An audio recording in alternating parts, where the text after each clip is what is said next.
Bienvenidos a todos, una vez más acá en Buenos Aires Live Talks. Le queremos dar la bienvenida hoy en conversaciones con la artista fotógrafa española Isabel Muñoz. Conversará con la periodista cultural María Paula Zaharías sobre las particularidades de su obra. Isabel Muñoz, a quien no la conocen, vive y trabaja en la ciudad de Madrid. Ha sido reconocida con el Premio Nacional de Fotografía de España en el año 2016 y con 2 WordPress Photo. Durante su carrera se dedicó a recorrer el mundo y conocer diversas expresiones artísticas y culturales en las que se integró para realizar varias de sus series y exposiciones como Shaolin, Camboya Herida, Capoeira, Contorsionistas, Tanger, Tango y Toros. Por su trabajo ha sido galardonada también en Foto España y distinguida con la Medalla de Mérito de las Bellas Artes. María Paula Zaharías es licenciada en Periodismo por la Universidad de El Salvador, con un máster en Historia de Arte Argentino y Latinoamericano, gestora cultural y docente de la carrera de Periodismo, y periodista especializada en artes visuales. Colabora con el diario La Nación, El Cronista, entre otros, y tiene varios libros publicados como Estado de Arte y Entrevistas con el Arte. Isabel y María, los dejo que puedan empezar. Muchísimas gracias. Muchas gracias, Isabel, por acompañarnos. Isabel está en estos momentos... ¿Dónde estabas, Isabel? En Sevilla, ¿no? Estoy en... ¿Cómo se llama? En un pueblecito de... ¿Cómo se llama? De Sicilia, sí. De Sicilia. Ah, ok. Muy lindo. Hola, Diego, y hola a todos. Sí, eso es lo lindo que tiene lo que estábamos hablando hace un ratito, el Zoom, la conexión, la plataforma, lo que nos está pasando, que estamos todos en diferentes lugares. Así que bueno, María Paula, muchas gracias. Bueno, gracias Diego por estas charlas hermosas que propiciás. Hola Isabel, qué gusto verte, qué gusto ver tu obra y encontrarnos. Bueno, la verdad es que me hace mucha ilusión hablar con vosotros y compartir lo que es una vida. Gracias a Diego, gracias a Vero, a todos por este rato. Bueno, primero quería preguntarte cómo estás pasando esta pandemia, qué cosas te están pasando ahora que es más difícil moverse y qué cosas pasan por tu cabeza, ¿no? Bueno, la verdad es que nosotros ahora tenemos como una pequeña apertura, ¿no? De alguna manera. Yo cuando estalló todo esto, en febrero estaba en Japón realizando un trabajo sobre el calentamiento de los mares y tal, y volví a mi país. Me encontré, bueno, pues como supongo que os habréis encontrado vosotros, ¿no? Con una sensación de incredulidad, ¿no? Como de estar viviendo un poco una película de ciencia ficción, ¿no? Y luego, claro, lo que nosotros hacemos es contar y dar voz, ¿no? Para mí me costó mucho por ejemplo, tardar en poder dar voz a todo eso. Tuve la suerte de que me hicieran un encargo, de que Vogue me encargara y poder salir en esos días y poder dar testimonio a lo que ha sido de alguna manera, ¿no? A rendir homenaje a nuestros héroes, los que nos han permitido de alguna manera vivir todo este tiempo. Y la verdad es que necesitamos salir. Lo hablábamos antes y yo necesitaba, ¿sabes? De alguna manera necesitaba que me purificara el mar. Yo soy mediterránea, entonces unos días aquí necesitaba, antes de volver, ¿no? a esa lucha tan maravillosa que es la vida, de alguna manera, ¿no? Claro. Bueno, y justamente uno de tus últimos trabajos que contabas, que ya empiezo a pasar porque es tan hermosa tu obra que creo que tenemos que estar todo el tiempo mirándola. Yo la pasé tan bien eligiendo estas fotos para compartir. Acá está tu trabajo, uno de tus últimos trabajos, ¿no? que es agua. Sí, es sobre Japón. Fíjate que es un trabajo que empecé en el 2016 y que he tardado 25 años en poder realizar, porque cuando lo quise hacer, por un lado era, bueno, pues era mujer y debía de ser joven y no pude llegar a retratar los jardines secretos de la cultura japonesa de alguna manera. Y el hecho precisamente de poder exponer en Kyotography, una exposición que organizó François Cheval, y a través de Genbei y de Yusuke me dieron entrada a esos jardines secretos. Y entonces me planteé cómo contar esa historia y llevo 4 años ya, porque desde el 2016 hasta ahora se me va abriendo ese Japón maravilloso y secreto que todavía existe. Y lo empecé contando a través del agua con bailarines de Buto. Para las personas que no sepan lo que es el Buto es un movimiento sociopolítico que nace después de la Segunda Guerra Mundial, cuando Japón tiene que vivir lo que fue esa derrota y las dos bombas atómicas. Y una serie de intelectuales y de bailarines empezaron en aquella época en la que el emperador era un dios, a bailar en los teatros con el cuerpo desnudo y pintados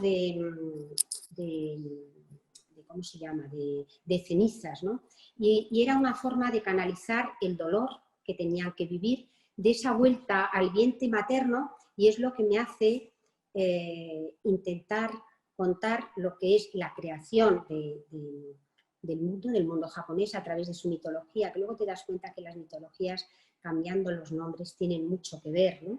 Entonces es cuando elijo el agua, porque entonces es cuando los bailarines entran en ese agua luego también lo uso con todo el tema de los plásticos para, a través de esas imágenes, no solo hablar de Japón, sino hablar también de todo el problema de ese mar que nos lo da todo sin pedir nada a cambio y que estamos destrozando de alguna manera, ¿no? O sea que es un poco, y es esa parte del trabajo que se llama agua, que una parte está hecha en Japón y otra parte está hecha en el Mediterráneo, con bailarines, ¿cómo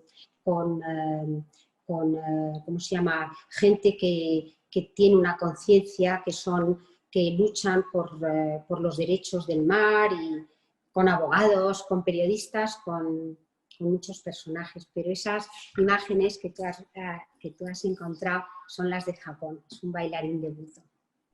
Es hermoso cómo vos vas pudiendo tocar diferentes temas, pero siempre hay una constante, ¿no? Que es la belleza, el cuerpo humano, las mitologías, la danza. Es como que esos elementos son como tu lenguaje para hablar de por ahí diferentes cosas, ¿no? Sí, la verdad es que utilizo la danza y el cuerpo para hablar de eso, del ser humano, ¿no? Y sí que procuro buscar la belleza, procuro buscar la luz, porque yo sí que creo que hasta en esos momentos, ¿no?, tan oscuros, que todos los tenemos, ¿no?, esa luz existe, ¿no?, y esa belleza existe, ¿no? O sea que siempre procuro, ¿no? Lo que pasa es que luego, claro, depende también del tema que vas a contar, ¿no? Y luego me interesa también la utilización del arte como un medio social. Entonces, de transformación. claro, exactamente, y como un lenguaje, ¿no? De alguna manera de poder llegar y poder dar voz y contar historias que muchas veces el ser humano no quiere oír o no puede oír muchas veces porque la vida es muy dura y muchas veces bastante tienen que convivir su propia vida, ¿no? Pero a través del arte he encontrado ese camino y cada vez realmente, yo lo digo, es como un enganche, ¿no? Cuando te das cuenta que el dar voz puede cambiar las cosas, se convierte como en, ¿sabes?, en que no tienes suficiente tiempo para poder contar todo lo que quieres contar, ¿no? Claro, hay tantas historias, ¿no? Hay tantos personajes. Este personaje maravilloso, ¿dónde lo encontraste? Ahí es otra vez Japón. Es de los pocos bailarines de Buto que quedan. Porque, claro, el Buto nació en un momento sociopolítico complicado. El momento de Japón de hoy en día no es el mismo, ¿no? Entonces, sus necesidades son otras. Entonces, bueno, pues ese tipo de roturas en la danza es más danza contemporánea, pero Daisuke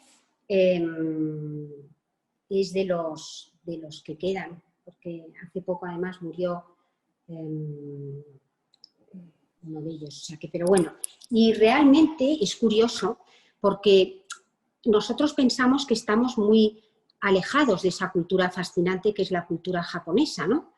Y yo no comprendía también esa fascinación hasta que empecé a conocer más este movimiento. Yo ya no lo llamo danza porque me he dado cuenta que es más un movimiento del ser de cada uno de ellos, ¿no? Que va más allá de eso, ¿no? Y me di cuenta que teníamos tantas cosas en común con la cultura española, con el siglo de oro, con el siglo XVI. Yo de repente cuando vi a Daisuke porque esa cinta es como la cinta de la vida, ¿no? Y me recordó a Saturno, ¿sabes? A los cuadros de Comiendo Goya, a ¿no? sus hijos. Claro, Claro. claro. Y me he dado cuenta que en el fondo, a lo largo de los años, te das cuenta que todos amamos de la misma forma y es solo la cultura la que nos hace expresarla de una forma distinta, ¿no? Y que la fascinación que tenemos los españoles por todo lo que es japonés, como la que tienen ellos por nosotros, es que tenemos muchísimas cosas en común. Lo que pasa es que las expresamos de una forma distinta. Claro. Es fascinante este trabajo de... Bueno, ¿esto sigue siendo ¿Sí? Japón? Sí, es otro de los bailarines de Buto, que además, fíjate, sus representaciones son siempre distintas, nunca repiten un performance, ¿no? Y también es otro bailarín. Quise representar, Acá claro, ya nos vamos a... las tres edades del hombre de alguna manera, ¿no? Porque siempre me impresionó un cuadro que hay en el Prado, que son las tres edades de la mujer, y en este caso lo he hecho no solo con hombres, sino con mujeres. Y he podido trabajar con unos personajes maravillosos. Sí. Ahora quería volver al agua para preguntarte técnicamente cómo se hace esta proeza, porque está iluminado, están bailando, pero están abajo del agua y vos también, imagino.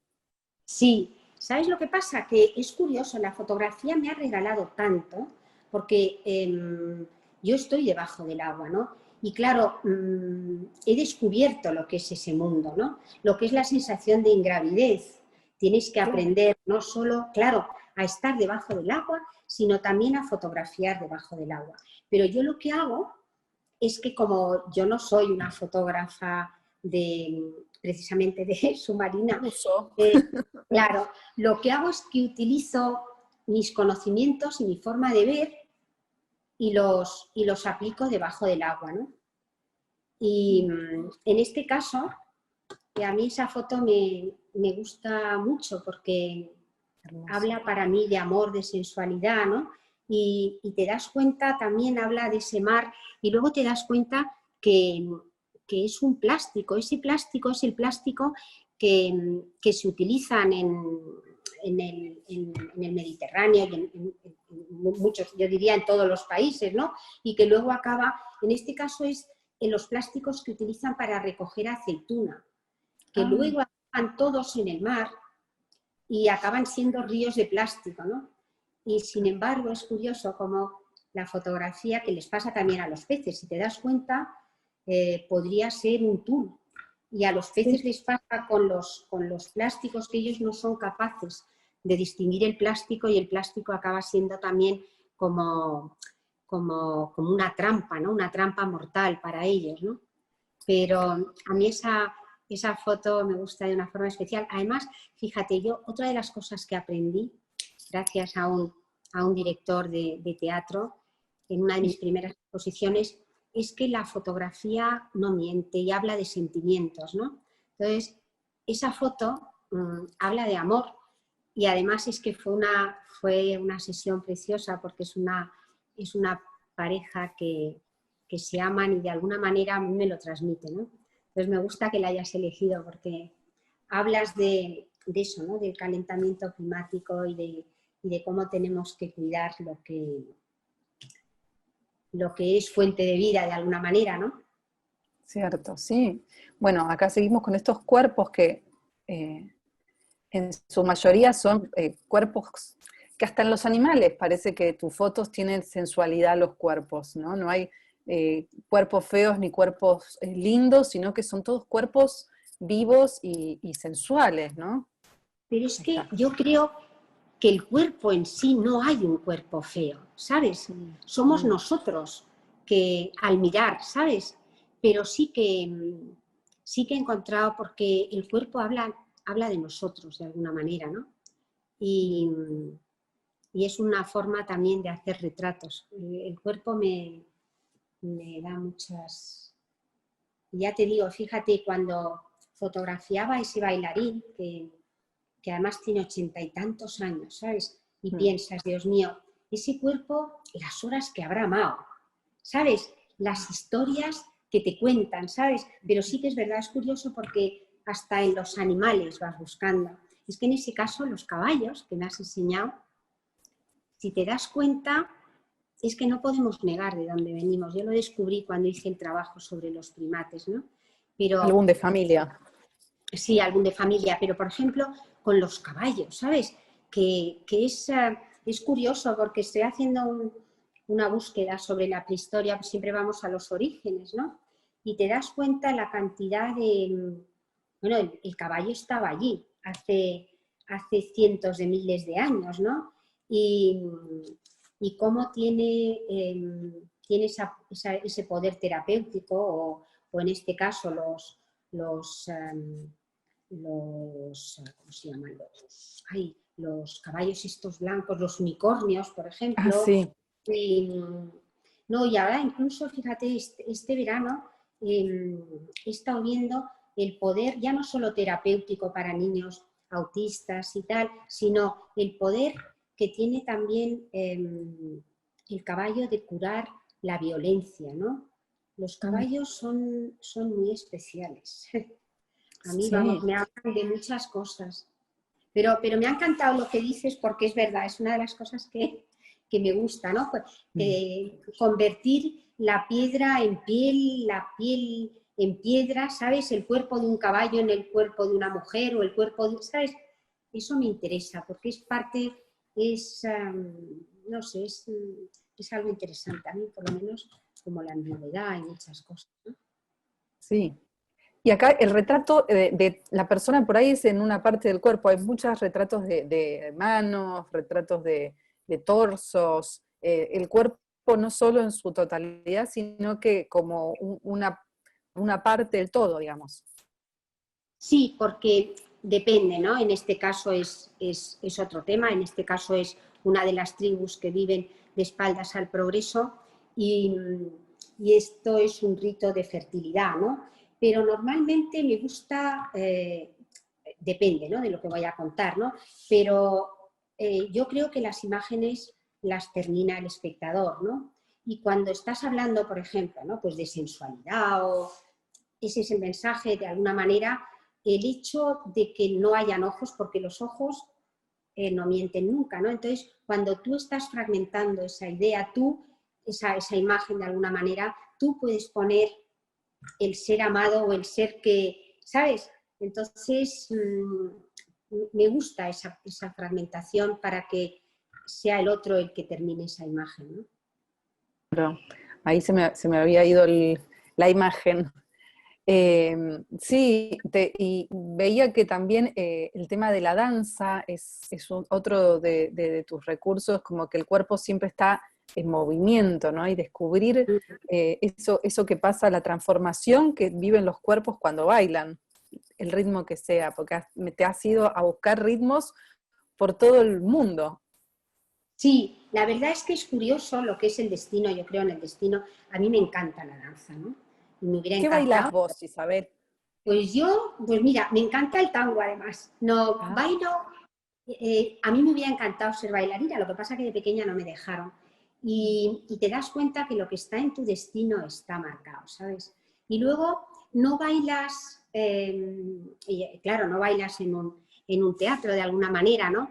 Pero tus imágenes bailan. Yo creo que el ser humano baila. De hecho, una de las cosas, yo no sé, pero que hacía también en el confinamiento sola es bailar. ¿Cuántas veces no hemos bailado sola? Yo sí que creo que el ser humano nace bailando y se muere bailando, como también creo que un bailarín nunca deja de bailar y que, bueno, son muchas cosas, ¿no? Pero sí que fíjate además cuando vengo de algún trabajo de esos que vienes con el corazón encogido de dolor y tal, realmente la forma que yo tengo de curar ese momento precisamente es a través de la danza, a través de la sensualidad, y entonces tengo que buscar trabajos un poco, ¿sabes?, que me esponjen otra vez para poder seguir viviendo de alguna manera, ¿no?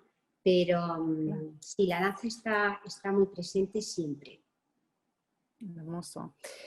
Y otra cosa que veía que decías en una entrevista es que no podés retratar lo que no amás. Ah, eso es verdad, pero eso me ha pasado siempre, ¿eh? Es tremendo. Fíjate tú cuando que empecé haciendo pues de freelance, de todo, ¿no? Y es que no puedo. Yo no tengo que amar lo que fotografío, de verdad. Y a veces te ocasiona problemas, ¿no? Pero yo creo que eso luego se ve. Lo que se hace con mucho amor y mucha pasión, ese amor y esa pasión se refleja de alguna manera. Incluso en situaciones muy complicadas, porque has ido a retratar gente en situación de violencia o de sufrimiento, de catástrofes incluso, Sí, como ahora sí, mismo, ¿no? sí, sí. El último trabajo, bueno, aparte del trabajo que pude hacer ahora en lo de los héroes anónimos, yo realmente lo que tuve un contacto muy relativo con lo que era la gente que estaba sufriendo. Yo tuve un contacto a través de esos héroes. Eran ellos los que habían podido tener ese contacto. El último contacto que he tenido ha sido en el Congo con las mujeres utilizadas como arma de guerra, ¿no? Entonces, te das cuenta, ¿no?, que aprendes mucho, ¿no?, de alguna manera, ¿no? Porque en ese caso, por ejemplo, es una realidad que es lo que viven las mujeres, niñas y niños al este del Congo, que es uno de los países más ricos. Supongo que lo conoces, ¿no? La realidad es de donde viene el coltán, el oro y, bueno, petróleo, ya te puedes imaginar. Hay más de 70 y tantas guerrillas, ¿no? Y bueno, pero vamos, que tampoco me voy a meter, que tampoco me voy a extender, ¿no? Pero te das cuenta como también a través de la danza y, bueno, 4 años de operaciones, las que pueden llegar a sobrevivir eso, son capaces de salir adelante y de convertirse en verdaderas heroínas de alguna manera, ¿no? Claro. Pero no sé por qué te lo contaba eso, no sé qué me habías preguntado, pero... No, esta no, no, sí, trabajo ya. más antropológico, ¿no? También, esto que decías al principio de dar voz al que no la tiene. Sí, para mí eso, ya te digo, o sea, y sí que creo en ello, porque tengo muchísimas pruebas de que podemos cambiar, que muchas pequeñas voces hacen un gran grito, ¿no? De alguna manera. Y sí, volviendo a que no puedes fotografiar lo que no amas, y que sí que he estado en situaciones, en ese caso al revés, era un privilegio poder, por un lado, hablar de las mujeres utilizadas como arma de guerra, como ha sido un privilegio el poder hablar de los héroes anónimos, ¿no? Como ha sido un privilegio el poder entrar en según qué comunidades, ¿no? O en cárceles, o Sí, fotografiar hasta en Camboya, que lo acababais de nombrar, ¿no? O bueno, tú que has estado en El Salvador, y todo el tema de las maras y luego te das cuenta, sí, que, más imágenes. que de alguna manera, sabes, a veces, o sea, no a veces juzgamos cosas que no deberíamos de juzgar. Pero bueno, en este caso esa foto, la de Marcie, es una foto un año después del terremoto de Bam, en Irán. Desapareció toda la ciudad y esta niña, tenía 16 años, que había perdido a toda su familia y hizo una serie de dípticos con además sus escrituras. Y ya sabes que los persas, cuando escriben además en farsi, son como verdaderas, son unos poemas preciosos. Y esta niña era la primera vez que volvía a la casa de su hermana, que había tenido 2 gemelos y que ella nunca pudo conocer, y de repente cogió un trozo de cal de la que había en el suelo y empezó a escribir a su hermana lo que no le pudo decir. Y me pareció un momento tan emocionante Y tan perfecto, porque esta escena vos estabas ahí y estaba ocurriendo y era ese negro con el blanco, el fondo era como una imagen perfecta, ¿no? Y además es curioso porque cuando te acercas, lees lo que está escribiendo, que luego lo escribió, tengo el original, ¿no? Pero eso es lo que yo llamo que a mí yo necesito preparar mis imágenes y saber lo que quiero contar y cómo lo quiero contar, pero tienes que estar siempre preparada para ese regalo. En ese caso me lo regaló ella y me lo regaló el viento, porque claro, en ese momento su Hashanú se movió, ¿no? Y hizo y es curioso porque yo no lo sabía, pero cuando hay terremotos, como claro, las fallas, se destruye todo excepto esas paredes. Entonces de repente veías en paralelo, siempre en paralelo, alguna pared, ¿sabes? De todo lo que había quedado destrozado. Claro, es increíble, ¿no? Esta situación y tener esa capacidad, ¿no? Porque vos por ahí tenés imágenes que son súper compuestas, ¿no? Como hay un trabajo de composición de la luz, de la postura, como las del mar, ¿no? Y después están estos, o los caballos, que no los podés hacer posar. Ay, pero son maravillosos. Es que tuve una suerte porque encontré, es Deauville, está al lado de París, es toda la Normandía, y encontré un hombre que habla con los caballos. Y entonces pude trabajar con ellos en libertad, y eso es algo, bueno, vosotros conocéis mejor que nadie todo lo que es el mundo del caballo, ¿no? Pero fue muy especial ese regalo. A ver qué más tenemos. Bueno, siguen las danzas. Estas son las de tu tierra, ¿no? El flamenco. Sí, el flamenco. Fíjate y que el fueron... tango. Bueno, pues te digo que el primer trabajo que hice yo buscándolo, porque tenía una serie de trabajos en que el viaje era parte del tema, pero yo no estaba contenta con eso, y entonces un día me di cuenta y dije, Isabel, lo que pasa es que tú tienes que buscar la imagen, no te la tienen que dar, y me planteé ir a Buenos Aires, que me acuerdo, fíjate, que era un domingo del día que entró Menem al poder. 99. Ese domingo, sí. Y ese domingo estaba Buenos Aires desierto. Y me fui ay, ¿cómo se llama? No es La Recoleta, es donde hay también ay, ¿cómo se llama? San Telmo. A San Telmo.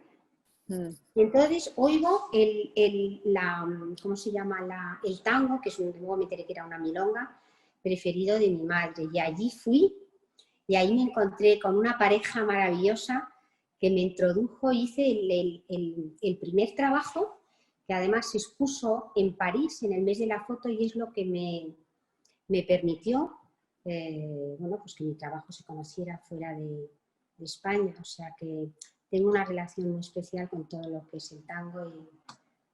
¿Y has bailado tango? Sí, sí, a mí me encanta. Bueno, y tuve la oportunidad de bailar con Carlos Copes, que bueno, tú eres jovencísima y Sí, no lo le conozco, conocerás. sí, yo he bailado también con él.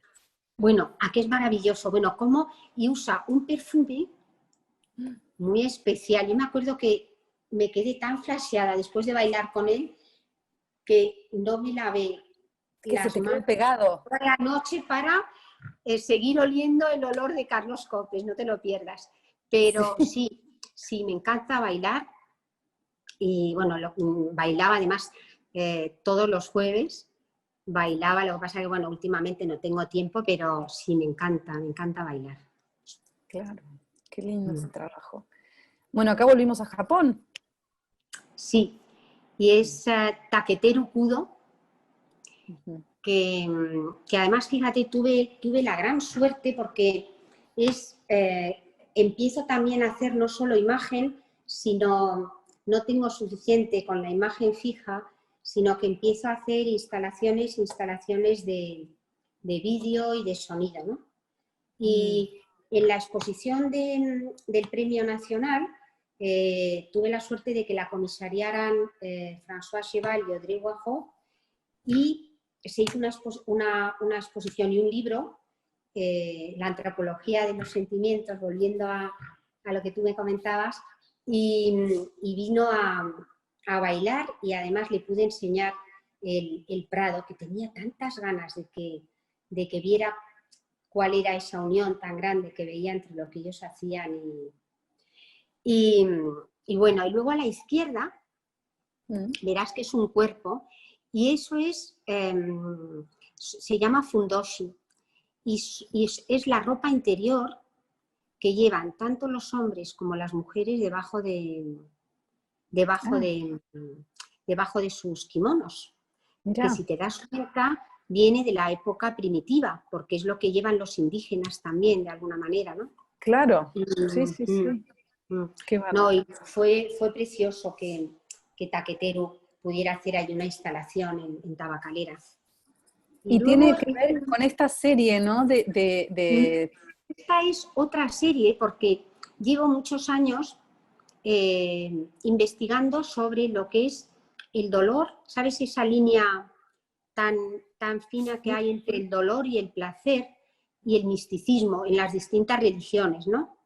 Claro, Bueno, en la ahí está. nuestra, en este caso, por ejemplo, que son los chinos, los indios, y cómo llegan al éxtasis a través de lo que nosotros pensamos que es dolor, y ellos llegan a ese éxtasis de una forma mística. Y en este caso es distinto, son esas tribus urbanas que no encuentran su Parecen sitio de tribus. alguna manera. Sí, estas las realicé en México y a través de ellos se crean forman su cuerpo a través de lo que unos llaman malformaciones y otros crean su propia imagen y no se quedan con la que Dios les dio o su madre según tus creencias, ¿no? Y como Claro. no encuentran su sitio y realmente yo creo que somos todos, pertenecemos a una tribu de alguna manera y ellos necesitan pertenecer a algún sitio, a esa tribu y han vuelto yo creo a sus orígenes de alguna manera, a sus orígenes mayas y llegan a hacer esas suspensiones que ahora se están realizando en Madrid, o sea, es algo que, claro, nosotros no conocemos porque no pertenecemos, pero sin embargo, bueno, y en Buenos Aires también, o sea, que la hay en el mundo entero, es gente joven que es su forma de demostrar que no están contentos con el mundo que están viviendo, ¿no? Sí, tremendo. Y lo otro que te quería preguntar es sobre tu técnica, porque tu forma de hacer las imágenes y de copiarlas es muy particular también. Tiene esa sensualidad que vemos en tus imágenes y también está en la forma capilar en que vos las copiás, ¿no? De contacto, de membranas, ¿no? ¿Sabes lo que pasa? Que ahí van dos cosas. Una está que me encanta investigar sobre la imagen, investigar sobre nosotros, investigar sobre nuevas formas de contar. Y en ese caso llegué a todos aquellos procesos antiguos por lo que tú dices, yo necesito tocar, pero no solo con los ojos, necesito tocar con las manos. Y entonces pensé en aquella época, te estoy hablando de muy principios de los 80, que si yo pudiera añadir el papel de acuarela a esas imágenes tendrían otra sensualidad que la que te da un papel varitado normal. Y eso me hizo empezar a investigar en todas estas técnicas hasta que elegí el platino, luego elegí el platino en color, que me ha permitido descubrir el color, o nuevas técnicas de hacer piezas sobre oro. Me gusta investigar, ¿sabes? No me gusta sentarme en lo que ya conoces y Mandar al laboratorio a que te copien. No, porque además soy tremenda, no hay quien me aguante, porque todo se hace en el estudio, porque yo necesito controlarlo de alguna manera. Y sí que creo que es como un pintor, ¿sabes? Es como la última pincelada antes de que esa imagen ya no es tuya, ¿no? De alguna manera. Entonces, yo sí que creo que es algo y que la imagen no está terminada hasta que está eso, ¿sabes? De alguna manera. Y es muy pictórica tu técnica, ¿no? Porque lo que vos haces son copias únicas que empiezan con una pintura de emulsión fotosensible en un papel que no es fotográfico. Contemos un poquito eso, porque a mí yo lo veía y me pareció fascinante. Mira, en parte yo creo que es una de las cosas que más me interesan de esa técnica. Nunca dos imágenes pueden ser iguales. Además las puedes hacer en el mismo instante, pues nunca serán iguales. Y esa parte, y luego también, por ejemplo, el platino en color nunca sabes si te va a salir, ¿no? Esa parte también de inseguridad, de alguna manera, de no dominar el proceso, de alguna manera, ¿no? Y ahora que estamos viviendo un momento que realmente la fotografía ha llegado a una perfección que va mucho más allá de nuestros ojos, de alguna manera, que puedes repetir una imagen hasta la saciedad. Bueno, pues yo que llevo toda mi vida, más de 40 años, buscando la perfección dentro de lo que hago, me doy cuenta que ahora lo que estoy buscando, que también es un poco lo del Kintsugi japonés, ¿sabes? Voy buscando también eso que no lo puedas, de alguna manera, que nunca, la imperfección dentro de la perfección, ¿sabes? Entonces, bueno, ahora estoy preparando, por ejemplo, 2 piezas con un papel japonés que, ¿sabes? Que vuela de alguna manera, ¿no? Bueno, sí, a mí esa parte artesanal, física, ¿sabes? Porque, claro, cuando una copia es muy grande, hay una parte física que es importante también. Yo es que la necesito. Claro, qué lindo. Y quería preguntarte antes de que empecemos con las preguntas del público, que ya nos pueden ir mandando por el chat, quería preguntarte cómo había sido tu enamoramiento con la fotografía. ¿Cuándo sucumbiste a esta pasión? Bueno, pues te tengo que decir, yo siempre pensé que fue a los 13 años cuando conseguí mi primera Instamatic. Hasta que me di cuenta, no, Isabel, tú has estado haciendo fotos sin cámara toda tu vida. Yo me acuerdo de cuando era pequeña, procuraba hacerme invisible de alguna manera y lo que observaba eran las relaciones de mi entorno, ¿no? Las relaciones de poder, las relaciones de amor, las relaciones muchas veces pues también de envidia, ¿no? Y realmente yo me he dado cuenta que desde muy pequeña me ha interesado el ser humano, ¿sabes? Y las relaciones del ser humano. O sea que... Y hago muchas fotos sin cámara, ¿sabes? O sea que la fotografía se ha convertido en mi vida y además cada vez con más intensidad, ¿no? Porque la vida, bueno, pues tiene un cronos, ¿no? Y tienes un tiempo y cada vez tienes menos tiempo y más ganas de contar cosas, ¿no? O sea que sí, la fotografía Siempre. Siempre, sí. Bueno, arrancamos con las preguntas del público. Acá ya tenemos una. Que pregunta, ¿las fotos de agua son realizadas en un ambiente artificial como una pileta o en algún lugar natural? Creo que la mayoría están realizadas en el mar y hay algunas que están realizadas en una piscina, pero lo que hago es que la piscina y pongo un fondo negro, como que es como, yo uso siempre negro, blanco, gris. Y lo que hago es que el mar, cuando estoy en el mar, que también lo hice con los primates, oscurezco un poco, porque lo aprendí de Rembrandt, que Rembrandt ilumina el primer plano y sin embargo oscurece el plano, bueno, el segundo plano, ¿no? Y eso me permite que la atención la tenga lo que yo quiero, ¿no? Y que esté, o sea, y que esté todo ahí, solo, es como un pequeño tapado. O sea, que hay muchas que parece que están hechas en una pileta, pero están hechas en el mar. Wow. Acá otra pregunta. Jorge Martín pregunta que, bueno, dice que el proceso de platinotipia es muy peligroso, que cómo manejás, cómo trabajás bajo esas condiciones. Bueno, mira, la verdad es que al principio hice muchas locuras, pero hice sobre todo locuras con el nitrato de plata. Entonces yo ahora todos los procesos que tienen nitratos de plata yo no los puedo utilizar porque me pasé.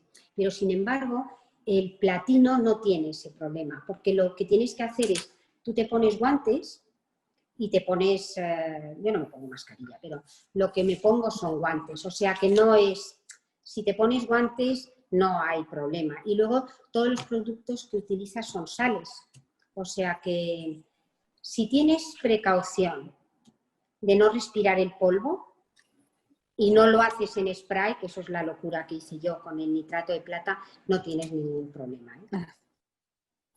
No se preocupe. No es de todos los procesos, yo creo que uno de los más seguros. Bien. Bueno, acá otra pregunta, María Lavela preguntaba qué tipo de cámara usás para trabajar abajo del agua. Ah, mira, pues eso sí.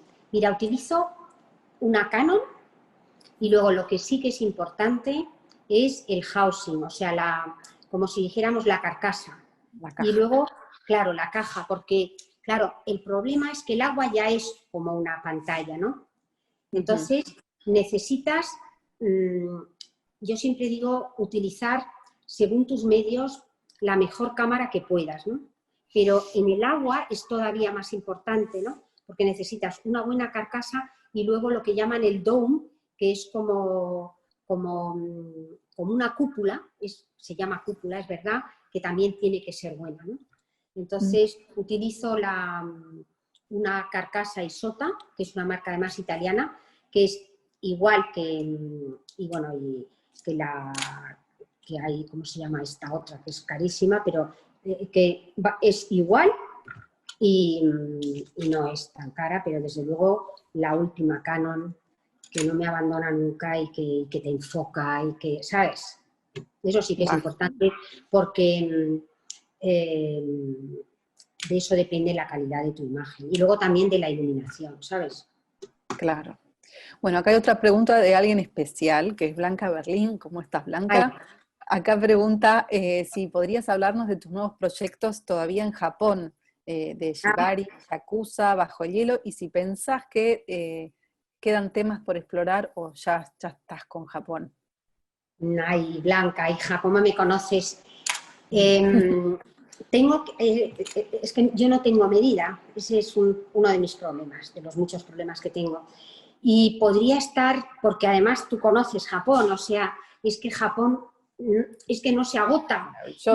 Y claro, yo tengo que poner fin de alguna manera. Todavía no lo he puesto, porque además estaba realizando un trabajo que además tuve que esperar con Ai Futaki y Jordi Chias, tuve que esperar bastantes años porque organizar una expedición para fotografiar los icebergs debajo con Ai Futaki, que tiene 2 récord Guinness de apnea, y además lo quería hacer porque para de alguna manera hacer consciente al ser humano de algo, es mucho más fácil cuando se ve él representado, ¿no? Entonces, claro, en el norte de Japón hay una isla, que es la isla de Hokkaido, donde todavía habitan los primeros pobladores de Japón, los que son los indígenas y tal, y que una vez al año en febrero, bajaban los icebergs de Rusia, que eran unos icebergs enormes, y ahora por el calentamiento climático bajan, pero bajan más pequeños. Entonces, antes del confinamiento estaba con Ai haciendo las fotos, que además las vas a poner ahora, Blanca, de unos icebergs que de repente, claro, es como una caverna, pero es como un, ¿ves? Es como un árbol, claro, pero te tienes que meter a -6 grados bajo cero y quiero volver porque quiero más. ¿Quieres más? Y quiero más. Y luego tuve contacto con una tatuadora que hay maravillosa, Jorirene, que tatúa, es una maestra tatuadora, tatúa, bueno, es... Y pude trabajar con los yakuza y descubrir cómo utilizamos el cuerpo de una forma tan distinta. Por ejemplo, la Mara, que tú bien conoces, utiliza el cuerpo como un libro de la vida que les toca vivir. Sin embargo, en el caso de la yakuza, el cuerpo se convierte en un santuario protector de sus dioses. O sea, que lo que tienen tatuados en sus cuerpos son dioses de protección. Y luego tengo todo un trabajo nuevo, que además es interesante, porque aparte del tema este del sufrimiento y el placer a través del shibari, de cómo registra el cerebro, de alguna manera, hay como unos aparatos que miden.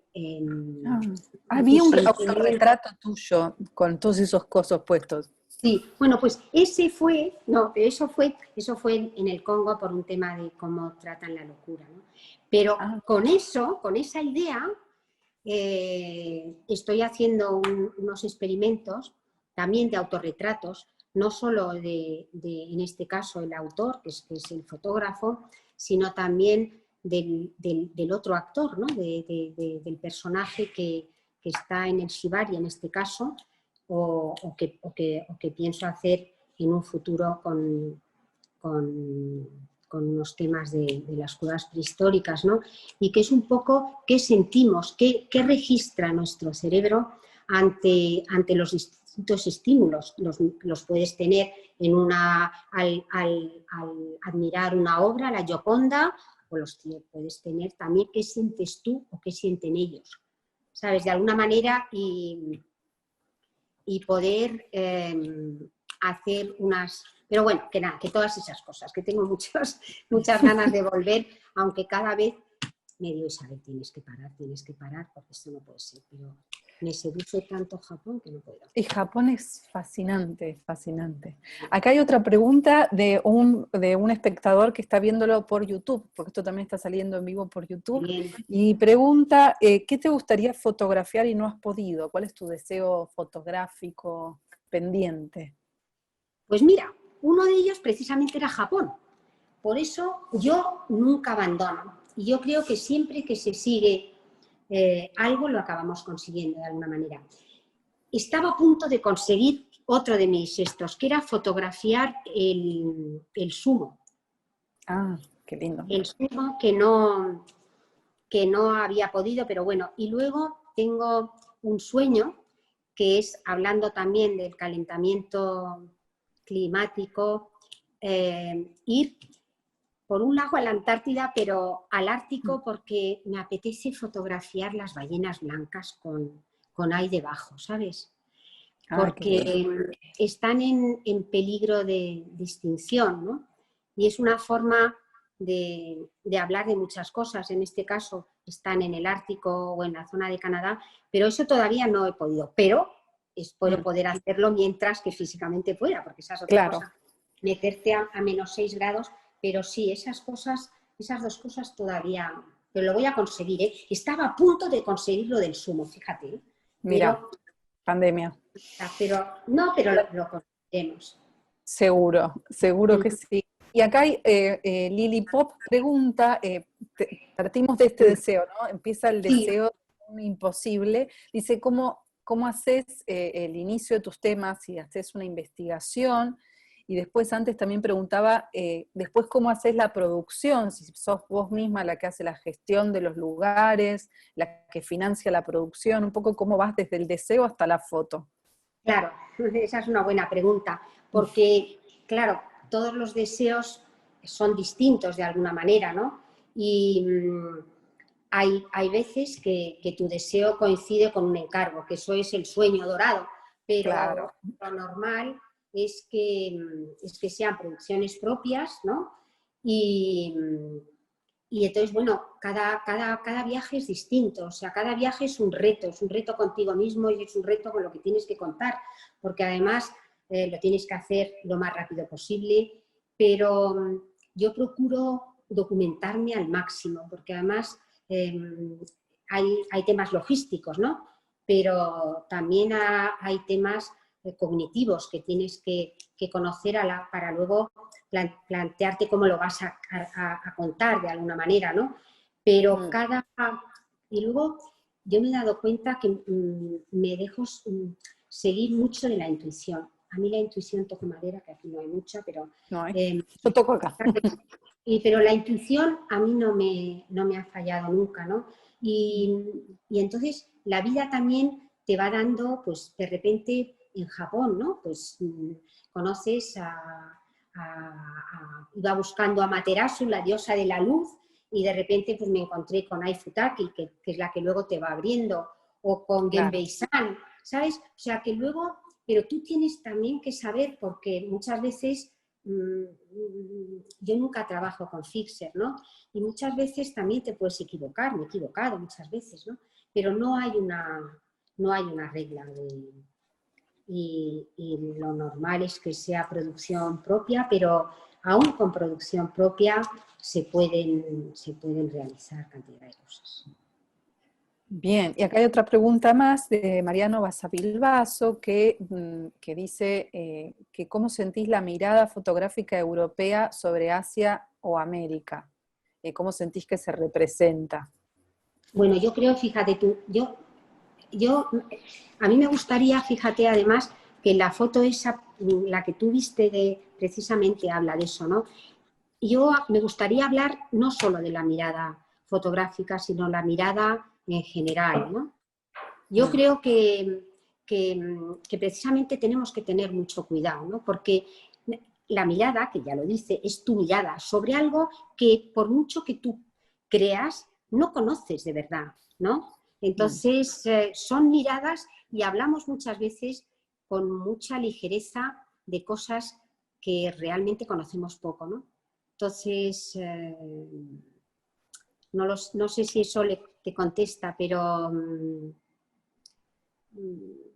yo tengo muchos problemas a la hora de mirar al otro de alguna manera, ¿no? Porque siempre pienso cómo nos ve el otro también, ¿no?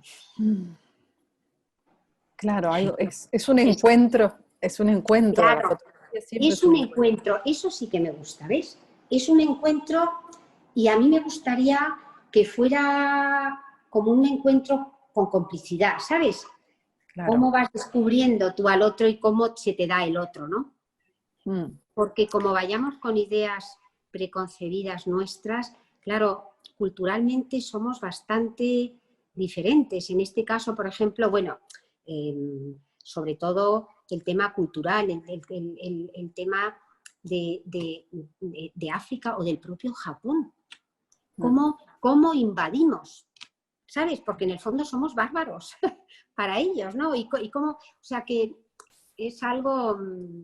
Yo tengo una amiga, Yolanda García Villaluenga, que estuvo en el Congo haciendo el documental de Angalia Mutsungu, es escritora, es una mujer maravillosa, y me dice, no, si es que estamos siempre como el antropólogo, ¿sabes? El libro del antropólogo inocente, cuando, pues eso, tenemos que tener mucho cuidado. Claro. Pero bueno. Y mi última pregunta para cerrar era, bueno, ¿cómo te ves en un autorretrato? ¿Qué ves y cómo te abordás a vos misma? Bueno, fíjate cómo te das cuenta también que evolucionas y que nunca puedes decir de esta agua no beberé, porque te vas a tomar litros. Nunca me han gustado los autorretratos. Sin embargo, es curioso como ahora me interesa ese autorretrato de alguna forma porque es una forma de darte tú también de otra forma. No sé si me explico. O sea, por ejemplo, lo de los cables, ¿no? Que era ese autorretrato precisamente hablando de cómo nos ven y cómo les vemos, ¿no? O esta experimentación de estos que estoy preparando también, que son autorretratos, de qué sentimos, ¿no? Yo creo que es una forma también de complicidad con el observador, ¿no? Que también conoce un poco lo que tú estás sintiendo, no solo lo que está sintiendo él de alguna manera. Entonces, en ese sentido sí que me interesa, pero si no, yo prefiero pasar más desapercibida. ¿Sabes lo que te quiero decir? Que me encanta el misterio y... Claro. Y el fotógrafo nunca está mejor que atrás de su cámara, ¿no? Bueno, es que esa es otra también. Es que estar delante de una cámara es un acto de amor y de generosidad tremendo. Porque te lo están dando todo, ¿sabes? Claro. Y la cámara capta. La cámara Capta eso. Somos nosotros a veces que no tenemos tiempo de observar, pero si tuviéramos tiempo de ver y mirar, no solo mirar, nos daríamos cuenta de tantas cosas. Qué lindo. Qué lindo, nos quedamos súper inspirados y felices de haber tenido este momento de encuentro con vos y con tu obra maravillosa.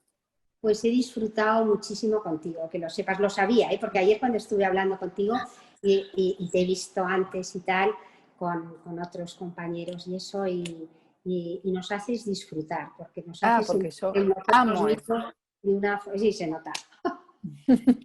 Disfruto muchísimo de la obra de todos ustedes y la fotografía para mí también es una pasión de este lado, ¿no?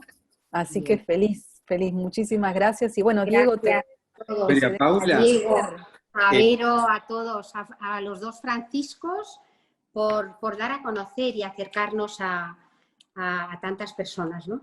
No, sí. Había una pregunta ahí, María Paula, que a mí me interesaba, que la hace Jorge Martín. No sé si te conoces. Hola Isabel, ¿seguís trabajando con platinotipía? El proceso de platinotipía es muy peligroso. ¿Cómo te ha resultado trabajar bajo esas condiciones? Contanos un poco porque me intrigó, porque yo no lo conozco al... Sí, no, hola Jorge. Bueno, es peligroso hacerlo sin cuidado. Y yo tengo que confesar que al principio no tuve el cuidado que tenía que tener. Y sobre todo lo que te comentaba, hay un proceso que es maravilloso, que es el proceso de albúmina, y que sobre todo las superficies grandes las tenía que emulsionar con spray. Y eso sí que es peligroso, porque todas las partículas en suspensión, y además el nitrato de plata es incoloro, ¿no? Entonces eso yo ya no lo puedo hacer. Pero eso me sirvió para cuando utilizo el proceso de la platinotipia y paladiotipia. Lo que yo hago a la hora de mezclar y a la hora es, yo llevo siempre guantes, pero como no lo voy a inhalar, no hay peligro. Y el resto de los productos que yo uso son sales.